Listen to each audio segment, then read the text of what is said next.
like a countdown, just getting started. Get the fucking bang! End of part 3. What? Bullet to the head. A love story. Written by Michael Arturo. Part 3. It was opening night at the new China Arts Gallery on Bayard Street, where Gangland Visions reimagined Chinatown street violence with the solemnity of religious iconography. Well-tailored Shanghai investors filled the gallery, drifting from frame to frame, checkbooks ready, faces unreadable. To them, this wasn't just art. It was curated menace, a tasteful slice of Chinatown's underworld, framed and ready for the living room wall. Nothing says worldly sophistication quite like a framed execution in a Chinatown alley to complement the Rothko above the fireplace. The crowd itself was a contradiction. Armani suits brushed against jackets still bearing the creases of real fights, manicured fingers curled around wine glasses while eyes, hard from experience, judged the compositions like crime scenes. Tommy Huang, his silver hair slicked back, his charcoal suit perfectly tailored, held court near the gallery's center, his entourage forming a protective semicircle around him. The evening had all the makings of high culture, until Jimmy Tong sauntered in. The air shifted. Where Tommy Huang exuded old money and old grudges, Jimmy brought raw disruption. His crew fanned out behind him like shadows without orders. Quite the collection, Jimmy said, to no one in particular, eyes sweeping over a canvas where severed hands fed themselves into a meat grinder. Is this art, or keep certain people from sleeping too easy? Tommy Huang approached. His entourage peeled off with wordless precision, leaving only him and Jimmy face to face, beneath a painting of a midnight alley drowning in red. You're late, Tommy said, without warmth. Jimmy looked around. Traffic in the tunnel. Tommy didn't smile. You hiring from Jersey now, too? I hear your uptown boy had himself a good time last night. Jimmy licked his teeth. Eddie's his own man, and Lillian's more woman than most men can handle, as you know. Tommy studied him. You keep inviting ghosts to Chinatown. Eventually they start thinking they're ancestors. Jimmy laughed once, short, sharp. And you keep hanging our dirty laundry on gallery walls. Eventually someone's gonna frame you in it. For a moment, silence. Tommy adjusted the cuff of his sleeve. You know, back in the day, Chinese generals used to paint their battle scenes in blood, not metaphor, real blood, on silk, and then show them to the emperor as proof of loyalty. Jimmy bowed his head slightly, mock formal. Then I'm just here to admire the brushstrokes. Tommy leaned in, almost whispering. Do that, and keep your crew from mistaking the art for open invitations. Tommy walked off and greeted another guest with a smile. Jimmy remained at the painting, too still to sip his drink. The upscale chatter continued, punctuated by the occasional clink of champagne glasses and the rustle of silk dresses. Art critics mixed within forces, their conversations a bizarre blend of aesthetic theory and street survival tactics. A woman in Chanel discussed brushwork techniques with one of Jimmy's crew, whose scarred knuckles suggested he knew more about beating deadbeats to a pulp than making art. Suddenly, a pair of street toughs near the back wall locked eyes, their postures rigid with barely contained hostility. Leather jackets stiff at the shoulders, sneakers planted wide. They circled each other like alley cats in a silent standoff. One cracked his knuckles. The other tugged his shirt higher to flash the glint of something metallic at his belt. They weren't thugs, they were actors, and something unscripted was about to begin. At first, no one noticed. The gallery crowd mistook it for background noise, another layer of gritty authenticity baked into the exhibit's edge. Performer 1, low, biting. You don't come round here no more. Thought we made that clear. Performer 2 smirks louder. We been here long before you, so step aside. Performer 1, mocking. This ain't your grandfather's Chinatown, chump. You crossed canal, you crossed the line. Performer 2, flashing steel. I crossed for dim sum, but I'll stay for your funeral. Performer 1, snapping fingers. Dragons don't kneel, we burn. As the argument escalated, the entire gallery turned to watch.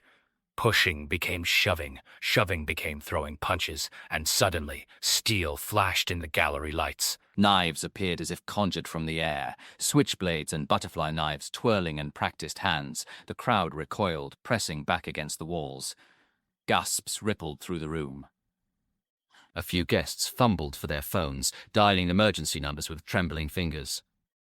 It felt real, too real, but something was off. The movements were too fluid, and the footwork was too clean, like fighters who'd rehearsed the kill. The crowd didn't know they were watching a performance. Not yet. Not until a multicolored spray of blood hit a drop cloth and dried too fast to be anything but paint. When the bodies hit the floor, they stayed down for exactly 10 seconds before springing back to life.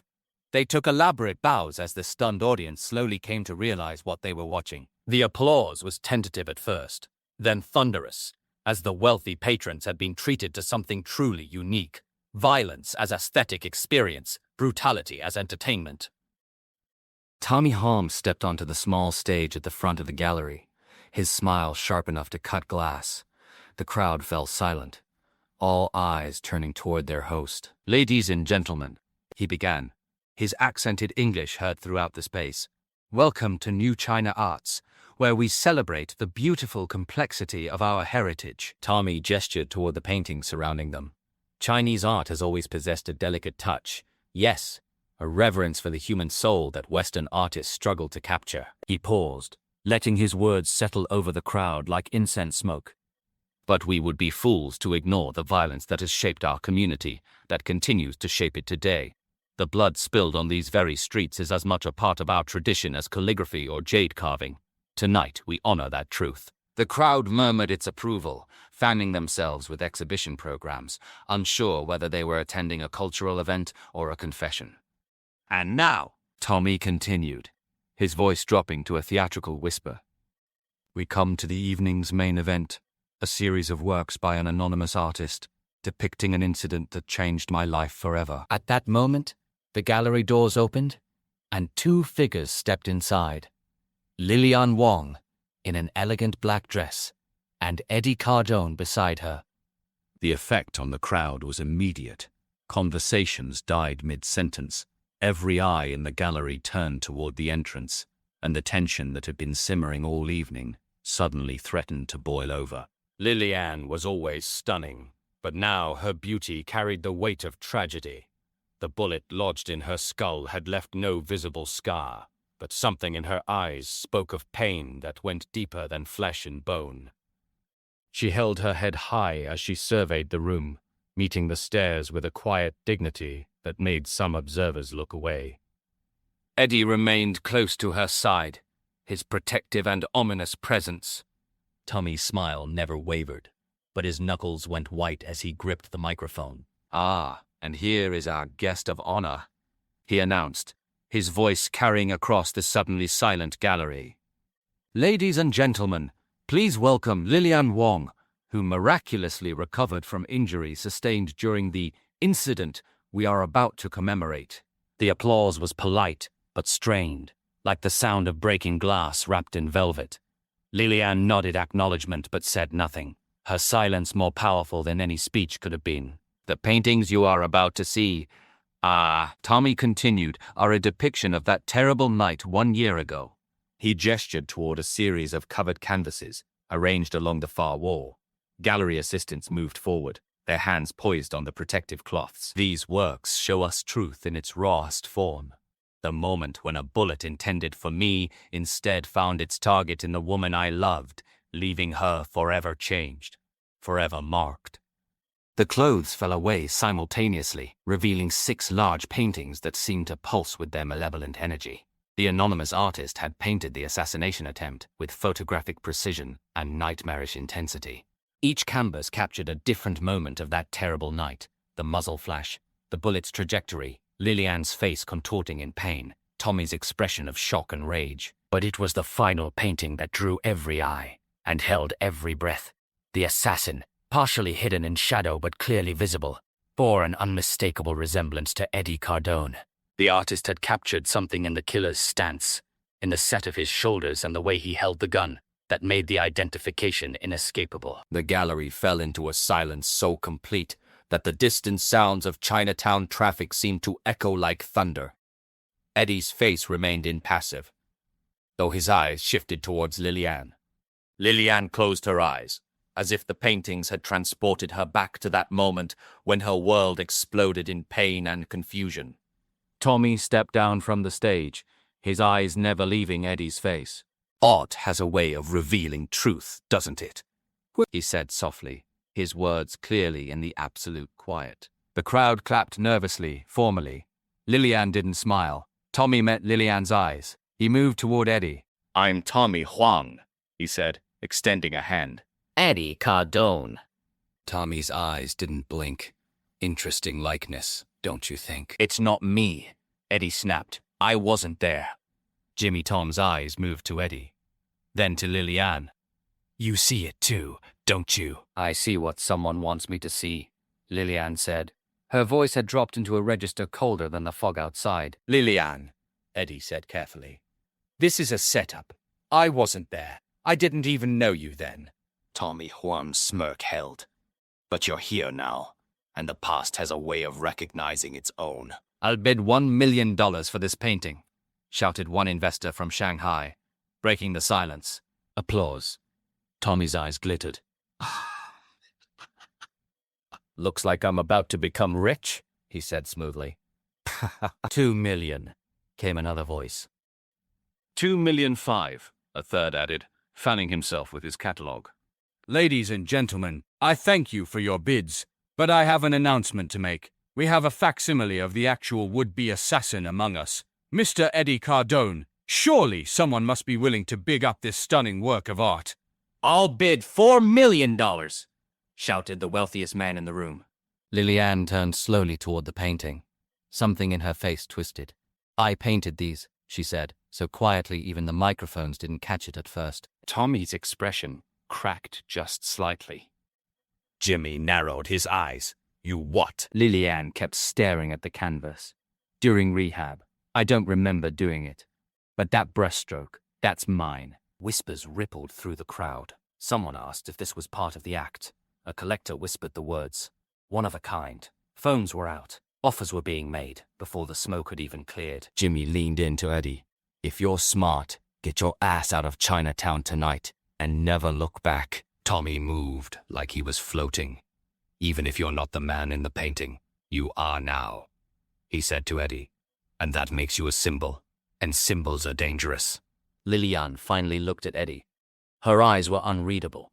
"I don't know if you're the ghost that haunts me, or the one I summoned." She turned to Tommy and shouted, "I want this painting destroyed." Liliane's balance faltered as she spoke.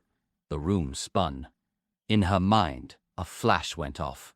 Muzzle flash, her screen, Tommy turning, sirens, the hospital lights overhead, the sterile scent of gauze and morphine, the tremble in her hand, the easel, the smears, faces she couldn't place, the canvas, her canvas. Was it hers? Was any of it hers? She saw again the shadow of the shooter, but it didn't look like Eddie. It looked like someone else. But who? The memory walked in its frame. Back in the gallery, faces blurred. Investors, collectors, eyes without bodies. The air too thick, the floor a carousel. Then, gunshots ripped through the gallery. Chaos. Screams tore through the room. Eddie grabbed Liliane and hit the deck. Other guests dropped to the floor, their heels scraping the tile, their glasses shattering. Tommy's men drew weapons. Security scrambled. No one saw where the shots had come from. Some patrons, shell-shocked but deluded, clapped nervously. Others asked if this, too, was a form of performance art. When the dust settled, Eddie, protecting Liliane's upper body and head, peered up from the floor. His eye caught sight of the bullet holes riddling the painting of the would-be assassin. Others noticed the bullet holes torn through the painting, the figure of the assassin's gun muzzle, and the assassin's face. The slash across the canvas created a warped distortion, a ghost within the ghost. The destroyed image didn't ruin the work. It canonized it. Collectors began whispering about provenance, about narrative. Now it's truly priceless, one said. Tommy adjusted his jacket and scanned the exits for the gunman. Jimmy was missing. Liliane said nothing, but her jaw set and her hand no longer trembled. The lights flickered once. Tommy's men surrounded Eddie. Outside, Chinatown exhaled smoke and secrets. Inside, someone holstered a weapon with gloves still warm. And Jimmy Tong was nowhere to be found. Somewhere in the walls, the bullet in Lillian's head pulsed, like a countdown, just getting started. End of part 3.